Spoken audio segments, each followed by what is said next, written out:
All right, well, thank you all for joining me today. I appreciate you being here. I appreciate having the opportunity to speak to your group and talk a little bit about everybody's favorite topic, money.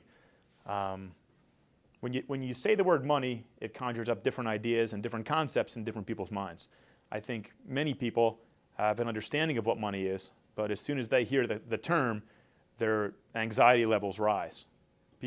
Most people have a concept of wanting more money, not having enough money, and certainly not knowing where their money goes.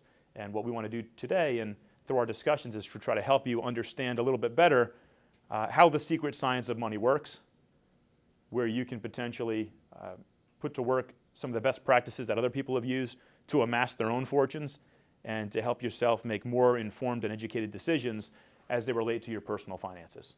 So the first thing I thought I'd start with was a quick anecdote of my family and our experience with money. Some of you know that I grew up in a fairly modest household. We're a blue-collar family. My mother's a nurse. My father became an attorney later in life, and they put a premium on education in our household. From the time we were young, we were focused on getting the best education possible. As a result, we went to pretty good schools. I graduated from the Wharton School of Business, which is widely regarded as one of the top business schools. My brother graduated from the Harvard School of Business, which is slightly less famous than the Wharton School, but also a pretty good business school. Just kidding. And my sister graduated from Cornell. A few years ago, we were sitting around the dinner table as a family, just comparing notes and talking about life, and my brother asked me to help him with an automobile purchase. Okay? Seems like everyone in my family asks me for advice when there's anything with a dollar sign attached to it. So my brother, the Harvard grad, said to me, Keith, I'm thinking about buying this car. I'm not sure whether I should pay cash for it, whether I should lease, or whether I should finance the purchase. And I joked around a little bit and said, well, wait, what do you mean? You're the Harvard grad. Didn't they teach you this stuff in college? I don't get it. I'm confused. And he said, no, I didn't have a course in it. And I kind of looked around the table and asked my sister, I said, Kelly, you went to Cornell. Did you have a course in how to select the right automotive finance package? She said, no. My father has 2 master's degrees in science from his career prior to becoming an attorney. He also has a law degree. My mother has a master's degree, a nursing school degree, and a bachelor's degree. My wife has a master's degree, and I graduated from Wharton Business. And I said, let's go around the table and let's see if anybody had a class, raise your hand, in financing automobile purchases. I mean, after all, it's one of the largest expenses that we encounter in our lives, our financial lives. Who had a class in this? No one raised their hand. And I said, you know what? I didn't have a class in it either. Isn't that interesting? That we can go to some of the best schools in America, attain some of the best educational credentials of anyone in the country as a family, and not one of us had a single course in how to select the right automobile financing plan. I said, let's take it a step further. Who's had a course in how to select the right health insurance plan? We all went to great schools. What's the difference between an HMO, a PPO, a point of service plan, self-insurance plans, high deductible plans? Did anybody have a course in that? No.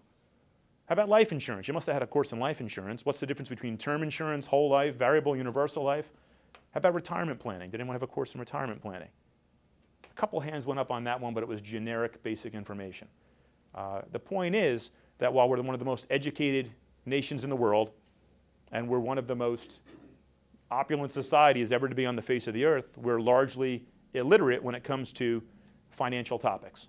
There are no or very few courses offered on the basic concepts of financial literacy and fiscal awareness. So my program and our platform is designed to help teach the basics of Finance 101. This is not a course in stocks. This is not a course in investment selection. This is a course in trying to create an environment for your money and to teach you how to better control your finances and to put yourself in a position where you are in control, where there is less fear surrounding your money and the myth of how to grow your money and your wealth and how to avoid unnecessary transfers of your dollars. We want to help you avoid a lot of the financial pitfalls and wealth traps that prevent us from succeeding. So why is it that many people fail financially? Okay. Well, the first thing we have to look at is how many people succeed financially and how do we define success? We did some digging, talked to the United States government, looked at the Treasury Department services, the Social Security Administration's website. We took a look at some of the social services programs that are available through our government and tried to determine how they measure success. Okay. And we looked at the fact that retirement is typically viewed as the time where you harvest everything you've saved and worked for throughout your life. And so we thought it would be a good measuring stick to take a look at how these people retire and what level of incomes they have. And the numbers were staggering. We found that virtually half of all Americans retired with incomes below $30,000 to $40,000 per year, okay? Putting them near or below the poverty level. That's virtually half of all Americans. Almost another quarter of those people retired on incomes below $50,000. A very small percentage of Americans retired with ongoing incomes in excess of $50,000 to $75,000 annually, and less than 5% of Americans ended up with a liquid net worth greater than $1 million. So I find it very interesting and very curious that in one of the most educated and wealthiest nations in the world, that we have a roughly 5% chance of what many people would determine as financial success or significant financial success. So then the question begs, well, would you send your kid to a high school that has a 25% graduation rate and that they send about 5% of their students on to higher education? To me, that's the parallel that we can draw between the educational system that we have currently in place with respect to our finances and how successful we are as a nation with respect to our money. And I believe it's because people just have not been educated on this system. Most of what we learn by what we're taught by the media and by viewing advertisements, all of which are set up by these master planners that have a game plan for our money. Very few of us have a game plan for our own money. We haven't taken the time to set up a program, a plan, and to insulate ourselves from these unnecessary wealth traps.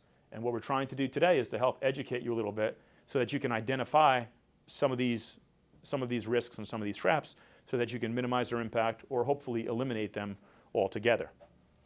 Let's talk about different classifications or categories of money, okay? I think most people understand at least one classification or two classifications or categories of money, okay? The first would be the dollars that you have saved and are currently saving. This represents your savings and your investments, okay? Some people refer to these as your accumulated assets. And if you met with 100 advisors like me, most of those financial advisors also understand this category of asset. If you met with most of them, they would have a similar discussion with you that goes something like this. How much money do you have? Where is the money? And you can do a lot better if you just give it to us, okay? That's what most of the financial services industry is after. It's your accumulated assets. Now, you as the public have a different viewpoint. While you would like to save dollars for the future, which is way off in the distance, you also have some immediate needs. We call those your cash flow needs. And those are the dollars that dictate the quality of life that you enjoy currently. Okay? It represents what you spend on the house you live in, the cars you drive, the education that you're able to pay for and provide your family members, your kids, the clothes you wear, the food you eat, etc. Most families are looking for more cash flow and a better lifestyle currently. Very few people are looking for less lifestyle in the future. And that paradigm in and of itself puts the financial services industry at odds with the general public, because it's the general public's opinion, primarily due to trial and error and experience dealing with the financial services industry, that the financial advisors are simply out to convince them that they haven't saved enough for the future. Unfortunately, they also understand their budget and their cash flow in their household much better than an outsider would. So I spend a lot of my time trying to teach salespeople and financial advisors around the country how to get on the same page with their prospects. Okay? It is the prospects or the client's belief that you're coming to their house to convince them that they haven't saved enough for retirement, they haven't saved enough for college, okay? They don't have the right insurance programs in place, and they're not going to have the life that they've dreamed about having because they're not diligently saving enough. It's the client's opinion, okay, that you're going to come to their house, point out the flaws with their current plans, and tell them, hey, you need to save more money. And they understand that. They know that already. The problem is that they've looked at their budget, they've analyzed their cash flow, and they believe that there is no other way for them to minimize their expense structure. And as a result, they're saying, there's no reason for us to meet, which boils down to them saying, hey, I'm all set, I don't need your advice, I don't need your help, I'm good. Okay? And that's because many advisors have not mastered the skill of helping them manage their cash flow. Okay? Most financial advisors are very well adept at figuring out, if you have money here, you can give it to me, I can hopefully do a better job for you, and I can get paid on that. Very few want to put the extra work in to help them identify their cash flow issues and find ways to reduce or minimize those costs so that they can have a more fruitful budget. Okay? Our system and our philosophy is designed to help clients work within their cash flow constraints to reduce or eliminate unnecessary transfers of their wealth. Okay? So we've covered two types of money so far. The first category, where they're accumulated assets, which represent their savings and the investments. The second we talked about was their cash flow management or their lifestyle expenses. Okay? But it goes well beyond that. There's a third category, which we call wealth traps. And these are areas in their life where they may be transferring away dollars unknowingly or unnecessarily.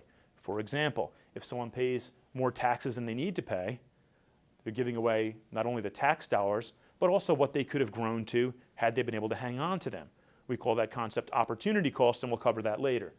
Okay? Another idea might be the automotive finance discussion that I mentioned earlier. If we can cut out the proverbial middlemen in the equation, the banking system, automotive finance companies, mortgage companies, credit card companies, and other consumer debt revolving credit lines, we can minimize that cash flow, okay, to that entity, maximize the dollars and your own cash flow by bringing the dollars back to the table. It is possible, if you follow a system, to cut those people out of your life forever. Have you ever sat down and thought about how much money you transfer in your lifetime to the financial institutions? The reason for that is that most Americans don't have a plan, so they default to what I would call financial autopilot. Okay? If you don't have a plan, don't worry. There's a plan already set up for you, and it's set up by the master planners. The government takes its piece and its toll off the top. Then you have the mortgage companies, the automotive finance companies, the credit card companies, the educational school loan companies, and all the other finance companies that make the banking world go around in line for your dollars. Then you get to pay the utility companies, the food companies, the gas companies, the petroleum firms, on and on and on. By the time you're left over, your gross income is reduced to a little tiny crumb.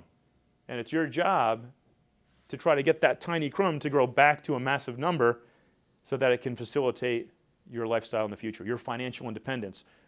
Retirement, some people call it financial independence, by others, it's really defined by what age and what time you want to retire and get out of the financial game. Okay? Our goal is to work with you and teach you ways so that you can minimize those wealth traps, those unnecessary transfers of your dollars, and bring them back to the table. By working together, we're able to identify unnecessary transfers and find dollars that you would be giving away unnecessarily. Once we do that, we have the ability to create new choices that we didn't have before. And for each person, it's different. Some people, we may find a small pile of money. For others, it may be a giant fortune. Once we do that, you then have choices that didn't exist before. You can put that money away and fund some of those programs for the future. Programs we talked about, like educational funding for your children or spouse, retirement planning, protection for the family in forms of additional insurance programs and similar planning.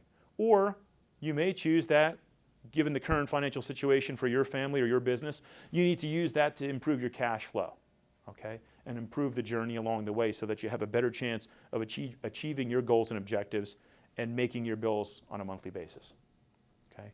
There is also a fourth type of money, which is legacy money.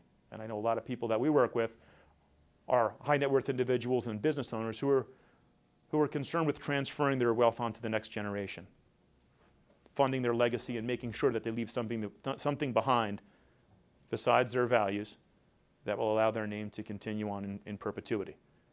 And for many people, they earmark a certain dollar figure of assets or cash or stocks or insurance or an actual business that they want to pass on to their children and their grandchildren. And part of the program is to get all of these pieces moving together in synergy, like a well-designed orchestra, a symphony, if you will, of financial programs working together to help you maximize your wealth potential. That's our goal, and that's our job, our charge as financial professionals.